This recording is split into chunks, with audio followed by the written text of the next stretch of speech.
कोणी दृष्टीने तारली म्हणजे ही जी कृपा आहे ते संतांकडे ती 4 कृपा पाहिजेत आणि त्या 4 कृपेने संकल्प कृपा सुद्धा जीवावर होऊ शकते आणि ती कृपा आपल्यावर झाली पाहिजे, कारण त्या कृपेमुळे आपल्या जीवनाचा उद्धार आहे. सद्गुरूकडून आपल्यावर जर सद्गुरूची कृपा झाली तर जसं म्हणतात ना की संत कृपा झाली इमारत फळाली, ज्ञान देवे रचिला पाया आणि उभारिले देवालय.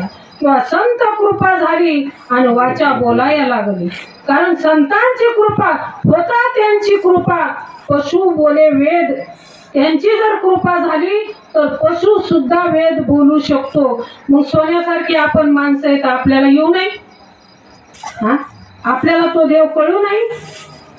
पशु सारखे जे मंद बुद्धीचे ते सुद्धा त्यांची कृपा झाल्यावर वेद बोलू शकतात. मग आपण सोन्यासारखी माणसं आहेत, आपल्याला येऊ नये? आपल्याला ते कळू नये? आपण त्या स्वरूपाला जाऊ नये? जाऊ शकतो. बाबा म्हणायचे समाज सोन्याहून पिवळा आहे, समाज सोन्याहून पिवळा आहे, पण गैरहजरतले आमच्यासारखे येतात.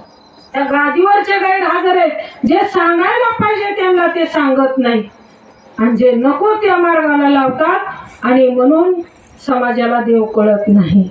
कारण देव आपल्याला हे विश्वात्मक जो देव आहे तो आपल्याला कळायला पाहिजे. आतापर्यंत भक्ती आपण आकाराच्या देवाची केली, पण आपल्याला निराकाराच्या देवाची भक्ती, निराकारापर्यंत आपल्याला ती भक्ती गेली पाहिजे.